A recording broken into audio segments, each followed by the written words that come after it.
Have you ever noticed how life has a strange way of returning to us exactly what we give to others? We cheat a little here, cut corners a little there, thinking no one is watching. But the truth is, the universe keeps its own record. Every act of honesty and every act of dishonesty is quietly being weighed on a scale we cannot see. And one day, without warning, that scale tips. Many people believe they can outsmart life by being clever, but life always has the last word. Because what goes around truly does come around. Not as a saying, but as an unbreakable law of nature. Today's story is from a small village in India, where a simple exchange between a flour miller and a farmer reveals one of life's most powerful truths. You cannot cheat the world without cheating yourself. This story will make you think twice before you act dishonestly, even in the smallest way. And by the end, you will understand why the wise ones always say that karma never fails in the law of the universe. So stay with me till the very end, because the twist in this tale might just change the way you see your own actions forever.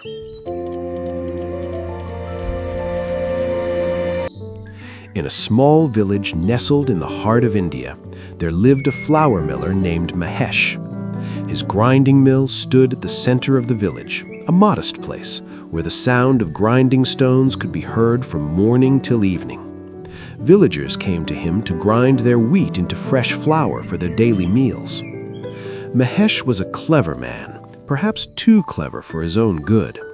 He wore a clean white kurta every day and greeted every customer with a wide smile that never quite reached his eyes. The villagers trusted Mahesh.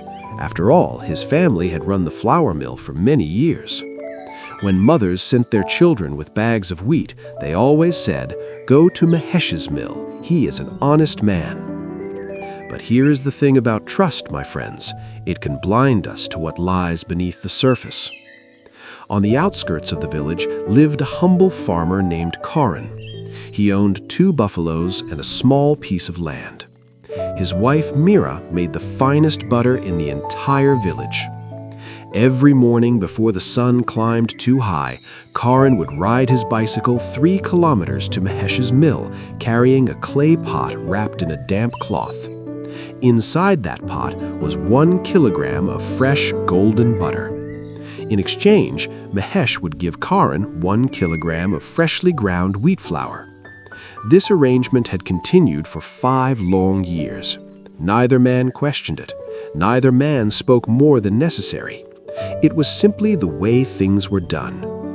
But greed is like a termite. It eats slowly and silently from the inside.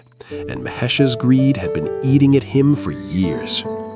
Whenever he measured flour for Karan, he secretly gave a little less than a full kilogram. Just a small amount, he told himself. He will never notice. One hot summer morning, Mahesh woke up feeling particularly suspicious. "That Karan looks too content for a poor farmer," he muttered to himself. "Perhaps his butter is not a full kilogram." So that day, when Karan came with his butter, Mahesh did something he had never done before. After Karan left, he placed the butter on his weighing scale, the same scale he used for all his customers. His eyes widened. The butter weighed only 900 grams. "Thief!" Mahesh shouted, his face red with anger. "That farmer has been robbing me for 5 years." Without wasting a moment, Mahesh marched to the village panchayat, the council of elders. He demanded justice. He wanted Karan punished. He wanted compensation for every gram of butter he claimed he had lost. The village gathered under the great peepal tree where the panchayat always met. Karan stood quietly, his head slightly bowed, as Mahesh shouted his accusations for everyone to hear. The head of the panchayat raised his hand for silence. His voice was calm but firm. "Karan, the miller claims your butter has always been less than 1 kilogram. What do you say?" Karan looked up. There was no fear in his eyes, only a quiet sadness. "Sir," he said softly, "I am a poor man. I do not own a proper weighing scale. "I never have." The crowd murmured while Mahesh smirked. "Then how do you measure your butter?" he demanded. Karan turned to him face directly. "Every day," he said, "I receive 1 kilogram of flour from your mill. I take that flour home and place it on one side of my balance." He paused and continued quietly. "Then I cut butter until it matches the weight of the flour. Whatever flour you give me, that is how much butter I give you." A stunned silence fell over the crowd. The head of the panchayat leaned forward. "So you are saying, Karan, that if your butter is 900 grams, it is because the flour you received was also 900 grams? "Yes, sir," Karan replied. "I have no other measure." The truth struck the village like a thunderclap. Mahesh had been cheating Karan on the flour, and in his honesty, Karan had simply been reflecting that weight back to him. Gram for gram, measure for measure. The head of the panchayat stood up, his eyes stern as he looked at Mahesh, who now stared at the ground, unable to meet anyone's gaze. "Mahesh," his voice filled with authority, "you dug a pit of greed hoping to catch a simple man, but you forgot that the path you walk is the same one you paved for others. By cheating Karan, you cheated yourself. You have not only lost your money, you have lost your honor." The panchayat's decision was swift. Mahesh was ordered to repay Karan for 5 years of lost flour and was banished from the village. Within a month, he left the village in shame, carrying the heavy burden of his own dishonesty, a weight far heavier than any kilogram of grain. Karan continued bringing butter. Meera continued making the finest butter in the village, and the villagers learned a lesson they would never forget.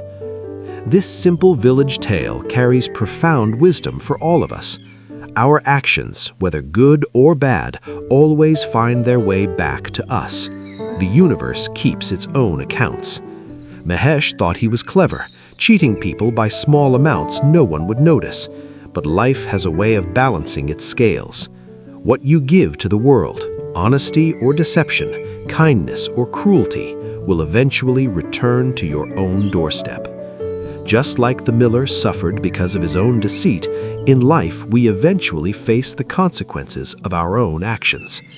We may escape doing wrong once, twice, or even many times, but one day we must pay for our deeds. The law of karma never fails. He who cheats with his own measure shall one day be measured by it. Remember this lesson wherever you go. Be honest not because people are watching, but because your actions are shaping your future. Because in the end, we all reap exactly what we sow.